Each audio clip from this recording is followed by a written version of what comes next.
यीशु मसीह के नाम से आप सभी को सत्य वचनों के ध्यान के लिए स्वागत है। पिता परमेश्वर हमारे जीवित में बहुत सारे सामर्थ करके दिखाए हैं और यह सामर्थ उन्होंने हमारी जिंदगी में क्यों की है, क्यों हमें इस सामर्थ से उन्होंने छुटकारा दिया है। बहुत सारे बीमारियों से, बहुत सारे दुष्टात्मा के अधीन से हमें छुटकारा दे दिया है। बहुत बड़ा सामर्थ उस क्रूस पर उन्होंने करके दिखाया है। उनका प्रेम का प्रकटना उस क्रूस पर उन्होंने किया है। यानी हमारे पाप को यीशु मसीह के देह में उन्होंने लेकर उस पाप को नाश कर दिया है। यह बहुत बड़ा सामर्थ उन्होंने करके दिखाया है और जो कोई भी उससे विश्वास करता है उन्होंने उसका जीव यानी उनकी आत्मा को भी पाया है।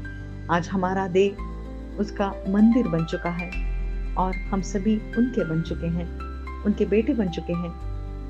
एक दिन हम पापी थे, परंतु आज हमें विश्वास के द्वारा उनके बेटे उन्होंने बना दिया है। क्यों? आज यह सवाल हमारे अंदर आना चाहिए। यह उदाहरण हमें इस सवाल का जवाब देगा। यानी यीशु मसीह ने भी सामर्थ्य किया। बहुत सारे लोगों ने सामर्थ्य को पाया, परंतु वे संसार में डूब गए। परंतु इन स्त्रियों ने क्या किया? इन स्त्रियों ने बीमारियों से छुटकारा पाया, दुष्टात्मा से छुटकारा पाया।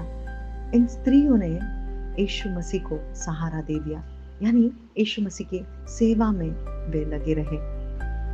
यीशु मसीह सुसमाचार सुनाकर गांव-गांव घूमते थे, परंतु इन स्त्रियों ने उनकी संपत्ति से यीशु मसीह को और चेलों को उन्होंने सेवा के लिए उनका जीवन समर्पित कर दिया।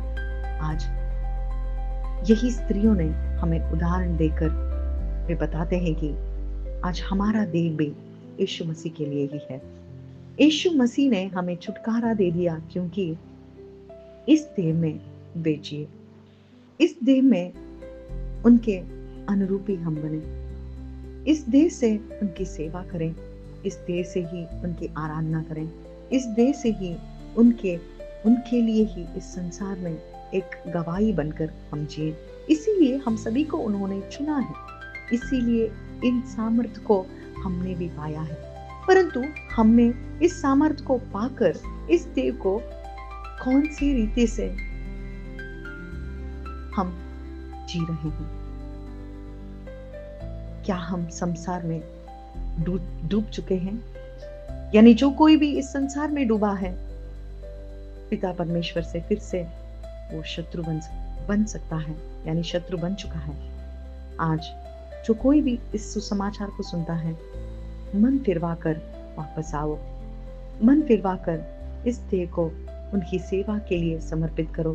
तब पवित्र आत्मा हमें उनके अनुरूप में उनके मसीह जीवन जीने के लिए प्रेरणा देंगे। आमीन।